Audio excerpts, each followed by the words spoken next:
विधानसभेचे उपाध्यक्ष माननीय अण्णा बनसोडे सोलापूर दौऱ्यावर असताना त्यांनी प्रोटोकॉल बाजूला सारून एका सामान्य कार्यकर्त्याच्या गाडीतून प्रवास पसंत केला। त्यांच्या या साधेपणाची आणि डाऊन टू अर्थ कार्यशैलीची सध्या राजकीय वर्तुळात जोरदार चर्चा सुरू आहे। सोलापूर दौऱ्यानिमित्त आले असता राष्ट्रवादी काँग्रेस अल्पसंख्याक विभागात बनसोडे यांचा जंगी सत्कार करण्यात आला।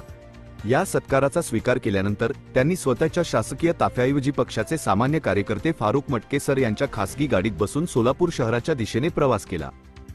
विशेष म्हणजे यावेळी अल्पसंख्याक कार्याध्यक्ष रियाज शेख यांनी स्वतः सारथी चालक बनून गाडीचे सारथ्य केले।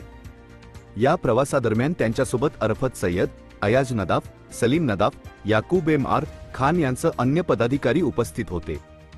एका मोठ्या पदावर असलेल्या नेत्याने सुरक्षेचा किंवा बडेजावाचा कोणताही आव न आणता कार्यकर्त्याच्या गाडीत बसून संवाद साधल्याने उपस्थित कार्यकर्त्यांमध्ये उत्साहाचे वातावरण पाहायला मिळाले।